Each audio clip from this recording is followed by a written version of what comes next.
Hello and welcome. कैसे आप लोग? उम्मीद करते बहुत अच्छे होंगे या अच्छे होने का नाटक कर रहे होंगे। चलिए, हम लोग का आज लेक्चर 3 की बारी है, रिसोर्सेज एंड डेवलपमेंट का। उम्मीद करते हैं आपने लेक्चर 1 और लेक्चर 2 को देखा होगा और चीज़ें आपको अच्छे ढंग से समझ में आई होगी। फिर भी हमारी इनसे कोई प्रॉब्लम रह जा रही है, हम समझाने में सक्षम नहीं हो पा रहे, तो प्लीज़ हमें बताइए, क्योंकि ज्योग्राफी सबसे आसान, थोड़ा सा चीज़ इसमें याद करने वाली है लेकिन बहुत इंटरेस्टिंग है। आप अगर हम नहीं समझा पा रहे हैं, हमारे एंड से फिर भी प्रॉब्लम हो रही है, आपको मज़ा नहीं आ रहा है, तो प्लीज़ एक बार मुझे इन्फॉर्म करिए। मैं कोशिश करूँगा और बेहतर करने की, लेकिन मैं गारंटी देता हूँ कि आपको मैं समझा के छोड़ूंगा। चलिए, तो क्या है आज हमें पढ़ना। आज के टॉपिक में हम लोग डिस्कस करेंगे conservation of resources, land resources, land pattern in India.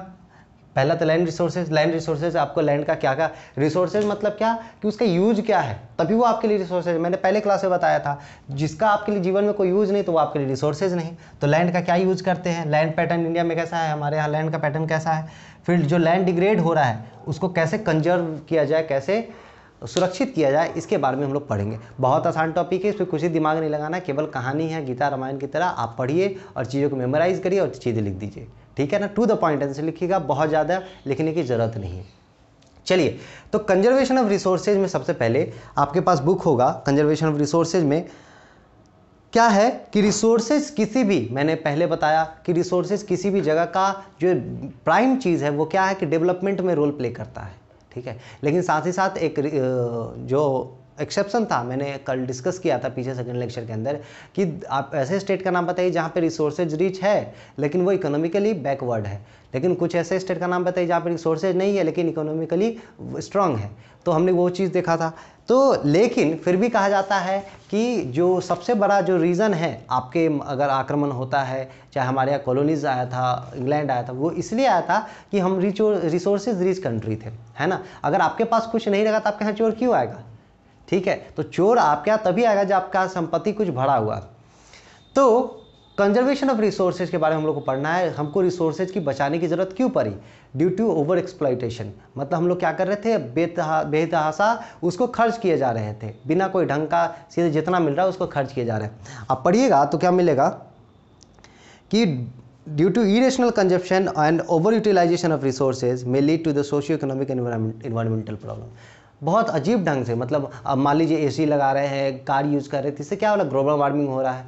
तो रेगुलर यूज़, ढंग का यूज़ नहीं करना, इरेशनल यूज़ करना, ओवर एक्सप्लॉइटेशन करना, ये कारण हमारा क्या बना, सोशो इकोनॉमिकल प्रॉब्लम। मतलब ऐसा नहीं कि केवल इकोनॉमिक पे असर हुआ, साथ ही साथ क्या हुआ कि हमारी इन्वायरमेंटल को भी डिग्रेड किया, ठीक है। तो ज़रूरत थी अब इसको कंजर्व करने के लिए, क्यों, ताकि हम फ्यूचर में बचा सके। तो बाद में आपको पता होगा कि कॉन्सेप्ट बहुत सारा कॉन्सेप्ट आया, जिसमें एक सबसे इम्पोर्टेंट कॉन्सेप्ट आया था सस्टेनेबल डेवलपमेंट का।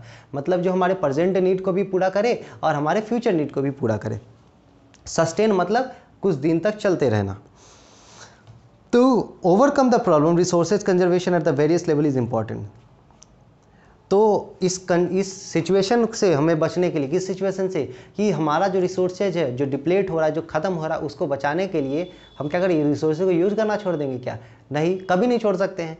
तो क्या करें हम, इस अलग अलग क्षेत्रों में अलग अलग चीज़ों पे, इस पर हम लोग, बहुत सारे जो थिंकर्स है इसमें अपना विचार दिया, ठीक है। अब गांधी जी हर जगह अपना ज्ञान देते हैं, तो गांधी जी यहाँ भी आ गए, ठीक है, बहुत ज्ञानी पुरुष थे भाई। तो गांधी जी कहते हैं, there is enough for everybody's need and not for anybody grid.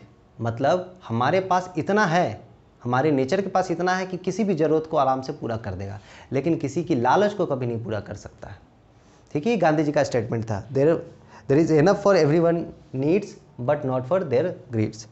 उसके बाद वो क्या बोले कि ग्रीडी और सेल्फनेस के कारण, मतलब लालच और जो सेल्फनेस हो गया कि चलो हमको हो गया, किसी और से होने से मतलब नहीं है, ये हमारा क्या होगा, इससे क्या होगा, हमारा रिसोर्सेज तेज़ी से डिप्लीट हुआ, ठीक।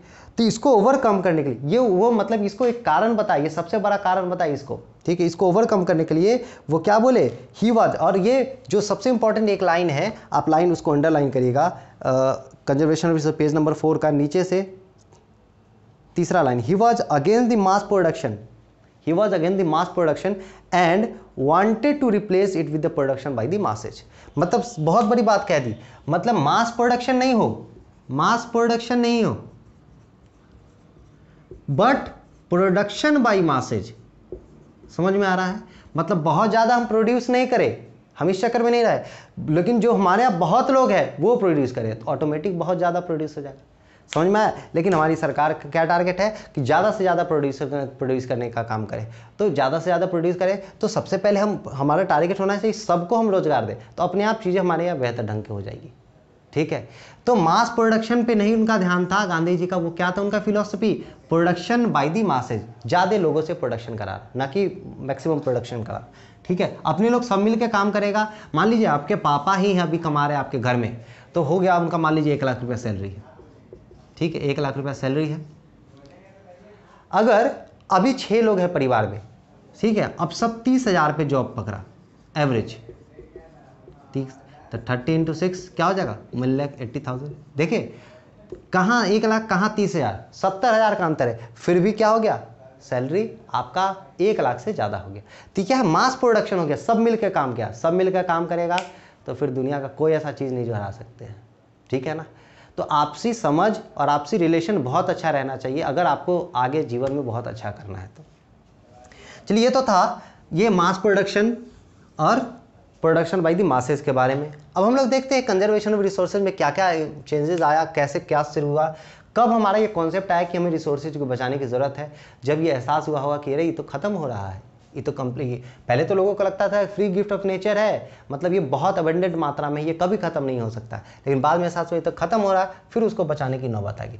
सबसे पहला ईयर 1968, आपका पेज नंबर ये चीज़ लिखा हुआ है पेज नंबर 5 के अंदर। ठीक है ना, पेज नंबर 5 के अंदर उसको मैंने शॉर्ट कर लिया है। 1968 में क्लब ऑफ रोम, ठीक है, सबसे पहली बार कंजर्वेशन ऑफ रिसोर्सेज के बारे में बात करता है। ठीक है ना, कौन किया? Club of Rome. कब किया? 1968 के अंदर। किसी का हो सकता है किसी बच्चा का डेट ऑफ बर्थ हो 1968, वैसे रिकॉल कर लीजिएगा। पहली बार वो कंजर्वेशन ऑफ नेचुरल रिसोर्सेज या बेसिकली रिसोर्सेज के बारे में बात किया। फिर उससे देखिए अब 1968 के बाद आपको ये याद रखना है कितना साल बाद हुआ। अगर ऐसे बार बार ईयर याद रखेगा तो फिर दिक्कत हो जाएगा। कितना साल बाद हुआ भाई? 6 साल बाद। 6 साल बाद गांधी जी की फिलॉसफी को फिर से लाया गया। कौन लाया? स्कीम्यूचर लाया था अपने बुक में, जिसका बुक का नाम क्या था? Small is beautiful. ठीक है ना, स्मॉल इज ब्यूटीफुल। क्या लाया? गांधी के फिलोसफी को कि production by masses, not the maximum production या मासेज प्रोडक्शन, है ना। तो ये 1974 में गांधी जी के फिलोसफी लाए स्कीम्यूचर। किसके बुक का नाम क्या था अपने बुक में? Small is beautiful. उसके फिर 13 साल बाद यानी 1987 बहुत इंपॉर्टेंट क्वेश्चन इससे आ सकता है कि पहली बार सस्टेनेबल डेवलपमेंट का कॉन्सेप्ट आया था। तो सस्टेनेबल डेवलपमेंट का कॉन्सेप्ट को इंट्रोड्यूस किया था इस वर्ष। कौन किया था? तो ब्रंडलैंड कमीशन रिपोर्ट के बाद। ठीक है, इसका मतलब क्या था कि रिसोर्सेज को कंजर्व करना, मतलब सस्टेनेबल डेवलपमेंट ही तो यही चीज़ था ना कि हम प्रेजेंट में इस ढंग से यूज करें, हम फ्यूचर में भी उसको यूज कर पाए। अरे प्रेजेंट में मतलब कुछ बचा के यूज करेंगे तभी तो फ्यूचर में यूज कर पाए। तो इसका मतलब ही क्या था? रिसोर्सेज का कंजर्वेशन। बाद में जाके ये पब्लिश्ड हुआ। बुक का नाम क्या था? आवर कॉमन फ्यूचर, हमारा सबका एक कॉमन फ्यूचर। ठीक है, फिर से रिकॉल कर लीजिए 3 ईयर मैंने बताया। पहला 68, फिर उसके 7 साल बाद यानी 74, उसके 13 साल बाद 87। ठीक है, पहला 68, फिर उसके 7 साल बाद 74, फिर उसके 13 साल बाद 87। ठीक है, 68 में क्लब ऑफ रोम, ठीक है, सॉरी नहीं दिख रहा होगा, सॉरी भाई, 68 में क्लब ऑफ रोम, यहाँ लिखते हैं, है ना।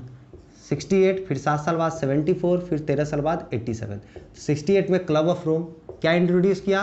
तो रिसोर्सेज का कंजर्वेशन पहली बार, है ना। उस समय एहसास हुआ रही तो खत्म हो रहा है, इसको बचाना चाहिए, तो क्लब ऑफ रोम किया। 74 में गांधी जी के फिलॉसफी को स्कीम्यूचर, है ना, स्कीम्यूचर अपने बुक का नाम क्या था? Small is beautiful. Very good, small is beautiful. ठीक है, उसके बाद उसके 13 साल बाद मतलब 87 में ब्रंटलैंड कमीशन रिपोर्ट। हो सकता है मेरा प्रोनाउंसिएशन अच्छा नहीं हो तो उसको मैनेज थोड़ा कर लीजिएगा आप लोग, चीज़ों को समझिए केवल। ब्रंटलैंड कमीशन रिपोर्ट 1987 के अंदर ये क्या इंट्रोड्यूस किया? तो सस्टेनेबल डेवलपमेंट को। सस्टेनेबल डेवलपमेंट का मेन मतलब ही, दूसरा मतलब क्या है कि रिसोर्सेज को कंजर्व करना, सस्टेनेबल डेवलपमेंट को। ठीक है ना। बाद में बुक में छपा, बुक का नाम क्या था? Our Common Future. Our Common Future. ठीक है, ये चारों साल याद होगा। उसके बाद फिर आपको याद है कि 1992 में रियो दी जेनेरियो में अर्थ समिट हुआ था। कौन कैसे हुआ था? UNCED, United nation conference of economic and development, है ना। United nation conference of economic and development, अगर याद नहीं तो बहुत गंदी बात है। पहला first international earth summit was held, ठीक है ना, समिट हेल्ड। सबका ग्लोबल लेवल पे हमें इस पे काम करना। तो पहला 92 में रियो दी जेनेरियो के अंदर, जो ब्राज़ील के अंदर पहली बार अर्थ समिट हुआ था, United nation of conference of economic and development. ठीक है, तो ये सारे चीज़ अब आई थिंक समझ में आ गया पूरा चीज़। ठीक है, चलिए हम आगे अब लैंड रिसोर्सेज के बारे में बात करेंगे और क्या उसका यूज़ करते हैं इसके बारे में सीखेंगे।